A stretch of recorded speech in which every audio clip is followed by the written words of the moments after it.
Good morning students. आज हम discuss करने जा रहे हैं वर्कशीट नंबर 50। वर्कशीट नंबर 50 में वृत्त के त्रिज्यखंड। अब ये त्रिज्यखंड क्या होता है और किस तरीके से हम इसका क्षेत्रफल निकाल सकते हैं। एक वृत्त को दो तरीके से भागों में बांटा जा सकता है। या तो आप इसको जीवा की तरह काट कर तो इसके टुकड़े कर सकते हैं, या फिर इसको हम त्रिज्या के आधार पर काट कर इसके टुकड़े कर सकते हैं, जैसे हम पिज्ज़ा काटते हैं। आपका जब त्रिज्या के द्वारा त्रिज्या और चाप से घिरा हुआ हम एक भाग लेते हैं और हम उसे काटते हैं, तो हमारा जो भाग बनता है उसे हम त्रिज्यखंड कहते हैं। दो तरफ उसके त्रिज्याएं होती हैं, केंद्र से दो तरफ त्रिज्याएं होती हैं और एक तरफ एक चाप होता है। ऐसे भाग को हम त्रिज्यखंड कहते हैं। इसका एक कोण होता है, दो त्रिज्याएं और चाप। तो इसके क्षेत्रफल का ये क्योंकि एक वृत्त का भाग है और कोण के आधार पर है, तो कोण के आधार पर ही इसका सूत्र हम निकालते हैं। तो यहाँ हम देखेंगे, सबसे पहले कुछ खाली स्थान दिए हुए हैं। सबसे पहले ध्यान रखना है कि आपको कोई भी वर्कशीट शुरू करने से पहले आपको डेट, वर्कशीट की संख्या और अपना नाम जरूर लिखना है। तो वृत्त का क्षेत्रफल क्या होता है? तो वृत्त का क्षेत्रफल πr² होता है। ये हम पढ़ते आ रहे हैं। 3 सेंटीमीटर और केंद्र O वाला एक वृत्त बनाइए। तो हम वृत्त बना लेंगे। केंद्र में 60 डिग्री का कोण बनाते हुए दो त्रिज्याएं बनाइए। तो एक त्रिज्या बनाएंगे और फिर 60 डिग्री का कोण बनाते हुए दूसरी त्रिज्या हम बना लेंगे। सभी बच्चे ध्यान से रचना करेंगे। पहले एक वृत्त बनाएंगे और उसके बाद एक लाइन खींचकर, एक त्रिज्या खींचकर 60 डिग्री का कोण बनाएंगे और फिर उसको मिला देंगे। तो हमारी दो त्रिज्याएं बन जाएंगी जो कि 60 डिग्री के कोण पर झुकी हुई होंगी। पूरे वृत्त का केंद्रीय कोण कितना होता है? ये जो वृत्त है उसके केंद्र पर पूरा कोण कितना होता है? तो पूरा कोण यानी पूर्ण कोण, और पूर्ण कोण यानी 360 डिग्री। एक बिंदु पर जो पूर्ण कोण होता है वो 360 डिग्री होता है, और अगर हमने उसके भाग कर दिए थीटा, तो उस क्षेत्रफल का भी उतना ही भाग हो जाता है। तो अब हम बात करेंगे वृत्त के त्रिज्याखंड की। तो वृत्त का त्रिज्याखंड वृत्त का वह भाग होता है जो दो त्रिज्याओं एवं एक चाप के द्वारा घिरा हुआ होता है। इसके उदाहरण, जैसे आप गेम खेलते हो अगर कोई बच्चे, तो पैकमैन का उदाहरण दिया गया है, पिज्ज़ा है, पाई चार्ट है, और आपका बहुत सारे इस तरह के उदाहरण आपको अपने दैनिक जीवन में देखने को मिलते हैं। इसमें बात दो विशेष प्रकार के त्रिज्याखंड के बारे में बताया गया है। एक तो है आपका अर्धवृत्त, जिसमें कि जो कोण है वो कितना होता है? 180 डिग्री होता है। तो ये क्या है? आधा वृत्त के बराबर होता है। और अगर एक वृत्त को 4 भागों में बांट दिया जाए तो 4 चतुर्थांश बन जाते हैं, जिसमें कि कोण हमारा 90 डिग्री होता है। तो ये दो विशेष प्रकार के त्रिज्याखंड हैं। कौन कौन से हैं? चतुर्थांश, चतुर्थ अंश। चतुर्थांश माने चतुर्थ अंश यानी चौथा अंश। वृत्त का चौथा अंश यानी 1/4 πr²।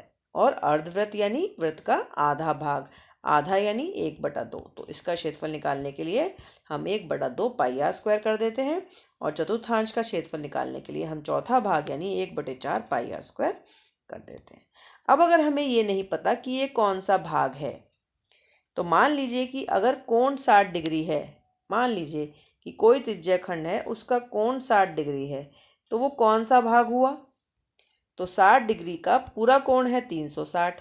तो इससे हम निकाल सकते हैं कि ये 1/6 भाग हुआ पूरे वृत्त का।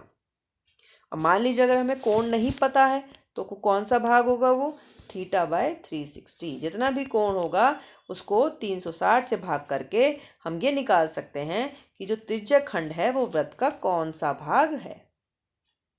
तो इस तरीके से हमें सूत्र मिलता है त्रिज्याखंड के क्षेत्रफल का। क्या सूत्र है त्रिज्याखंड के क्षेत्रफल का? उसका जो सूत्र है वो है θ/360 πr²। अब हमारे पास जब हम एक त्रिज्याखंड वृत्त में से काटते हैं तो हमें दो तरह के त्रिज्याखंड मिलते हैं। मान लीजिए एक वृत्त में से मैं एक त्रिज्याखंड को काटती हूँ, तो मेरे को दो भाग मिलते हैं। एक मेरे को ये भाग मिलता है और एक मिलता है मेरे को इस तरीके से बड़ा वाला भाग।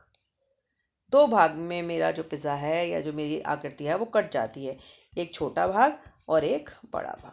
तो छोटे भाग को हम लघु त्रिज्याखंड और बड़े भाग को हम दीर्घ त्रिज्याखंड कहते हैं। ये आपको आपकी वर्कशीट में भी और पुस्तक में भी समझाया गया है कि लघु त्रिज्याखंड और दीर्घ त्रिज्याखंड क्या होता है, यहाँ पर इस आकृति में भी बताया गया है। ये छोटे भाग को हम लघु त्रिज्याखंड और बड़े भाग को हम दीर्घ त्रिज्याखंड कहते हैं। जो यहाँ पर आपको पीला भाग दिखाई दे रहा है वो लघु त्रिज्याखंड है और जो गुलाबी भाग दिखाई दे रहा है वो दीर्घ त्रिज्याखंड है। अब लघु त्रिज्याखंड और दीर्घ त्रिज्याखंड में क्या अंतर होगा? अगर आपके पास एक लघु त्रिज्याखंड है और आपके पास एक दीर्घ त्रिज्याखंड है तो उसमें क्या अंतर होगा, विशेष क्या अंतर है? जो लघु त्रिज्याखंड है उसका जो कोण है वो 180 डिग्री से कम होता है, थीटा हमारा 180 डिग्री से कम होता है। लेकिन दीर्घ त्रिज्याखंड में जो हमारा कोण है वो 180 डिग्री से ज़्यादा होता है, बड़ा होता है। तो अगर कोण बड़ा है तो वो दीर्घ त्रिज्याखंड है, अगर कोण छोटा है तो वो लघु त्रिज्याखंड है।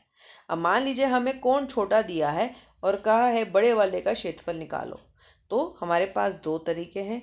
या तो हम कुल का क्षेत्रफल निकाल के छोटे वाले का माइनस कर दें तो बड़े वाले का आ जाएगा, या फिर हम कुल कोण में से, मान लीजिए कोण हमें दिया है 70 डिग्री, तो 70 डिग्री वाला जो कोण है वो कौन सा होगा? वो लघु होगा। तो दीर्घ का कोण कितना होगा फिर?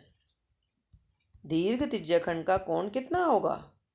तो दीर्घ त्रिज्याखंड का जो कोण होगा वो होगा 360 में से हम 70 डिग्री को माइनस कर देंगे तो हमें मिल जाएगा 290 डिग्री।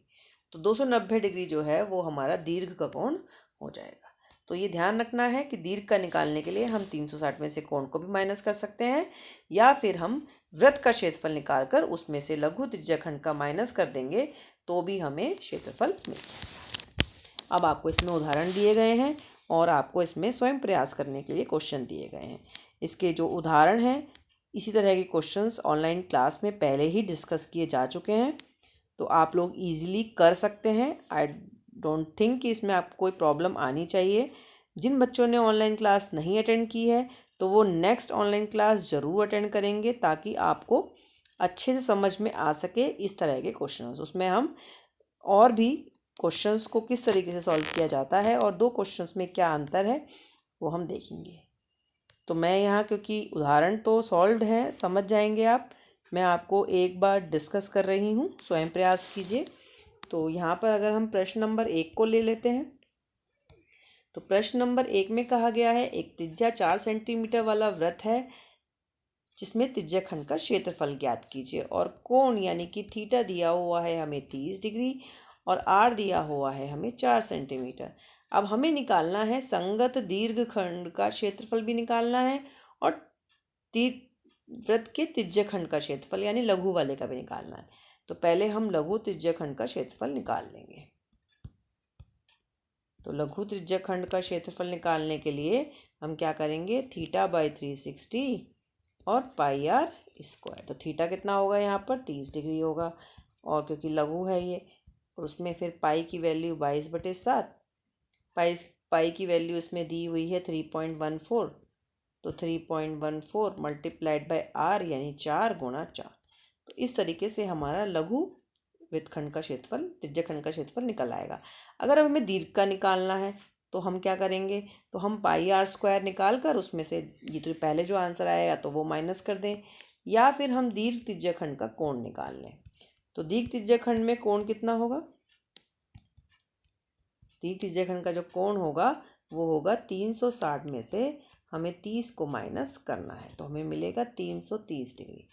अब अगर हम 330/360 गुणा में पाई और आर स्क्वायर कर लें तो हमें वहाँ से भी आंसर अपना मिल जाएगा, या फिर हम पहले वाले आंसर को पाई आर स्क्वायर में से माइनस कर दें तो भी हमें आंसर मिल जाएगा। आप दोनों तरीके से करके आंसर को चेक कर सकते हैं कि आपका आंसर ठीक आ रहा है या नहीं आ रहा है। अब अगले भाग में कहा गया है कि एक वृत्त का चतुर्थांश का क्षेत्रफल ज्ञात करो। अब चतुर्थांश हमने पढ़ा था स्पेशल त्रिज्याखंड है जिसका जो कोण है वो 90 डिग्री का होता है। तो बस इतना ही फ़र्क है पहले क्वेश्चन और दूसरे क्वेश्चन में कि वहाँ पर जो कोण था वो 30 डिग्री था और यहाँ पर जो क्वेश्चन है कोण जो है वो आपका 90 डिग्री का है। तो 90/360 गुणा में पाई, जो कि यहाँ पर आप 3.14 ले लें और गुणा में 2 गुणा में 2। तो इस तरीके से हम निकाल लेंगे। क्वेश्चन नंबर 3 जो है ये आपकी बुक का ही एक प्रश्न है जो मैं पहले ही आपको करा चुकी हूँ। तो फिर से देख लेंगे इसमें कैसे करना है। किसी कार के 2 वाइपर हैं जो कभी आपस में नहीं टकराते हैं और 115 डिग्री के कोण पर सफाई करते हैं, और जो पत्ती है उसकी लंबाई 25 सेंटीमीटर है। तो जो कोण है यानी कि थीटा है 115 डिग्री हो गया, और जो त्रिज्या है वो है 25 सेंटीमीटर। तो आपको निकालना है पत्तियों की प्रत्येक बुहार के साथ साफ होने वाली क्षेत्रफल, यानी दोनों पत्तियों द्वारा। जो भी आपका आंसर आएगा उसको हम 2 से गुणा करेंगे। तो क्षेत्रफल कितना होगा, 2 गुणा θ/360 और पाई आर स्क्वायर। तो यहाँ पर थीटा का जो मान है वो 115 डिग्री होगा और 360 ये आपकी बुक का ही प्रश्न है, तो वहीं से आप इसके आंसर को भी चेक कर सकते हैं। पाई की वैल्यू यहाँ पर भी 3.14 लेंगे, क्योंकि आपको प्रश्न में कहा गया है कि यही लेनी है। तो यहाँ से इसको कैलकुलेट कर लेंगे तो आपको आंसर मिल जाएगा। कोई भी आपको क्वेश्चन समझ नहीं आएगा तो ऑनलाइन क्लास ज़रूर अटेंड करेंगे। बहुत कम बच्चे ऑनलाइन क्लास अटेंड करते हैं, इसका मतलब है कि उन्हें सब कुछ समझ आ जाता है। अगर आपको कुछ भी समझ में नहीं आ रहा है तो आप मैसेज करेंगे, आपके अकॉर्डिंग जब आपको टाइम होगा उसके अकॉर्डिंग क्लास रखी जा सकती है, ताकि हर बच्चे की प्रॉब्लम को सॉल्व किया जा सके। Thank you.